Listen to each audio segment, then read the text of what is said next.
আমার স্বামী আবির আজ বিকেলে বিদেশ থেকে আসবে। 2 বছর সে প্রবাসী ছিল। শাশুড়িকে সকালে চা দিতে যাওয়ার সময় ঘরের বাইরে থেকে শুনতে পেলাম তিনি তার মেয়েকে বলছেন, জামাইকে বল হাসপাতালে একটা বেড খালি করতে। আমি হাসপাতালে ভর্তি হব, অন্তত সপ্তাহখানেক সেখানে থাকব। আবির আসার পর সেখানে পাঠিয়ে দিবি। আগুন আর ঘি যেন কাছাকাছি না থাকে। তোর বাপ ওই মেয়েকে পছন্দ করে আবিরের জন্য বিয়ে দিয়েছিল।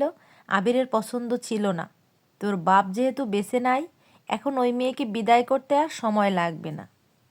পাশ থেকে আমার ননদ বলে উঠল, তোমাকে কেন হাসপাতালে থাকতে হবে? তুমি অনামিকার মামাকে বলে ওকে যেন এসে নিয়ে যায়। ও চলে গেলেই তো সব সমস্যার সমাধান হয়ে যাবে। ভাইয়া আসলে নতুন মেয়ে দেখে ভাইয়াকে বিয়ে দেওয়া যাবে। তোমার ছেলেকে তোমার কাছ থেকে দূরে সরিয়ে নেওয়ার চেষ্টা করছে। শাশুড়িও তাল মিলিয়ে বলে উঠলেন, সেদিন শুনলাম আবিরকে বলছে এটা লাগবে ওটা লাগবে। এখানে এসে দেখেছি কদিন। এখানে এসে কোনো কিছুতে হাত লাগাতে দেয় না আমাকে। এই মেয়ে আমার সংসার আমার কাছ থেকে কেড়ে নিচ্ছি। এত সব আমি কিছুতেই বরদাস্ত করব না। আমার ছেলের কাছ থেকে আমাকে আলাদা করেই ছাড়বে। আম্মার কথা শুনে যেন আমার পায়ের তলার মাটি সরে গেল। আবিরের থেকে আমাকে আলাদা করতে চায়? কি ক্ষতি করেছি আমি তার? কেন এমন করতে চাইছে? রাজ্যের চিন্তা যেন মাথায় এসে ভর করলো। নিজেকে সামলে নিয়ে দরজায় নক করতেই দুজন চুপ হয়ে গেল। ভেতর থেকে আম্মা জোরে বলে উঠলেন, কে?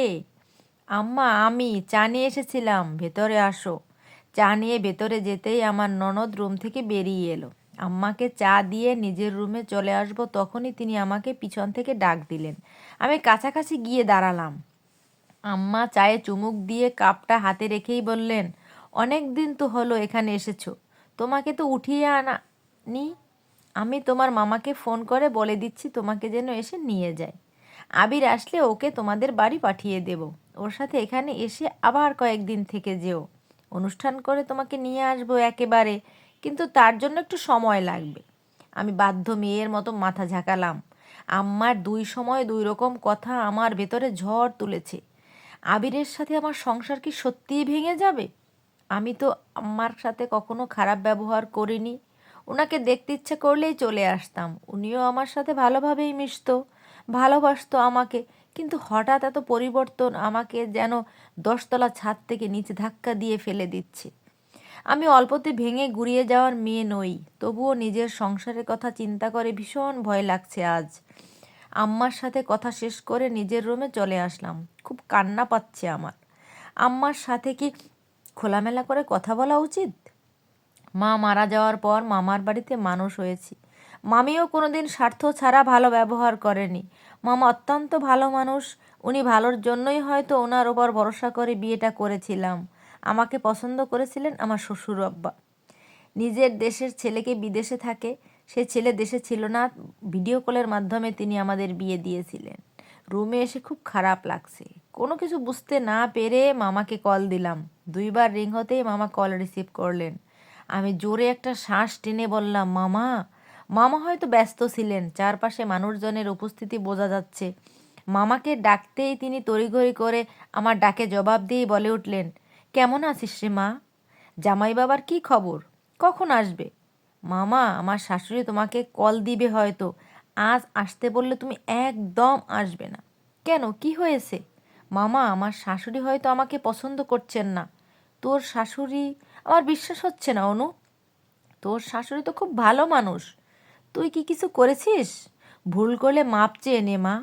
ওনাকে মায়ের মতো ভালোবাসবি, সম্মান করবি। মামা, আমি কিচ্ছু করিনি। এর আগে উনি আমার সাথে খারাপ ব্যবহার করেননি। একটু আগেই আমার শাশুড়ি আর ননদ আমাকে নিয়ে কথা বলছিলেন। আমাকে বাড়িতে পাঠিয়ে দিতে চাইছেন। মামা, আমার শাশুড়ি তোমাকে ফোন দিলে তুমি এসো না।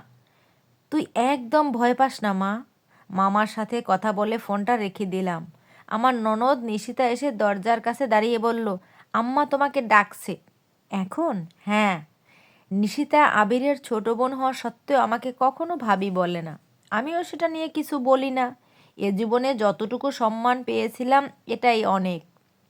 তবে সেটা আমার ভাগ্যে টিকবে কি না সেটা নিয়ে সন্দিহান। আম্মার রুমের দরজায় গিয়ে নক করতেই তিনি ভেতরে প্রবেশের অনুমতি দিলেন। ভেতরে ঢুকে দেখতে পেলাম তিনি আগের মতোই বিছানাতে বসে আছেন। আমাকে দেখেই ডেকে বললেন, বসো। নিজেকে কেমন পুতুল পুতুল লাগছে। যে যা বলছে তাই শুনছি, তবুও কি আমার সাথে কেউ ভালো হতে দেবে না? আম্মার সামনেই বিছানায় গিয়ে বসলাম। তিনি হাতের বাপাশে থেকে 2টা শপিং ব্যাগ দিয়ে বললেন, এগুলো তোমার জন্য আনা হয়েছিল। বাড়ি যাওয়ার সময় নিয়ে যেতে ভুলো না। এখানে একটা শাড়ি আর 3টা 3 পিস আছে। আম্মা, আজই যেতে হবে আমায়? মানে উনি তো আজই আসছেন আর আমি ওনাকে সরাসরি দেখিনি কখনো। আজ ওই বাড়ি গেলে উনি রাগ করবেন না? সেসব আমি দেখে নেব। তোমার মামা এলে তুমি চলে যেও। আমি আবারও বাধ্য মেয়ের মতো মাথা নাড়লাম। আমি সর্বদা শান্তশিষ্ট মেয়ে। ঝামেলা আমার কোনো কালেই পছন্দ ছিল না। জোর জবরদস্তিতেও আমি নেই। আমি বিশ্বাস করি যে যেটা আমার জন্য সৃষ্টি রেখেছেন সেটা সৃষ্টিকর্তা আমাকে দেবেনই। ভালো কিছু পাওয়ার জন্য চেষ্টা করা যায়, কিন্তু জোর করে ভালোবাসা অন্তত পাওয়া যায় না। যাও, রুমে গিয়ে তোমার ব্যাগ গুছিয়ে নাও। আম্মার কথায় রুম থেকে বাইরে চলে আসলাম। বের হয়েই দেখি 5-6 জন লোক বড় বড় ডালা করে সবজি, মাছ, মাংস নিয়ে এসেছেন। আম্মা বাহিরে এসে সবাইকে রান্নাঘর দেখিয়ে দিলেন। আমাকে ছাড়া সবাই এ বাড়িতে কত আনন্দ করবে ভাবতেই বুক ভারী হয়ে আসছে। নিজেই নিজেকে প্রশ্ন করলাম, আমাকে কি ভালোবাসা যায় না? কেন সবাই এত দূর দূর করে আমাকে? নিজের জন্য বরাদ্দকৃত রুমে এসে জামা কাপড় সব গুছিয়ে ব্যাগে নিলাম ঠিকই, কিন্তু মামাকে আগে থেকে বলে রাখায় নিশ্চিত ছিলাম মামা আসবে না। সবাইকে দেখাতেই ব্যাগটা গুছিয়ে নিলাম। ব্যাগ গুছিয়ে খাটের পাশে রেখে দিলাম। বাড়িতে কোথায় কি হচ্ছে সেটা দেখতে থাকলাম।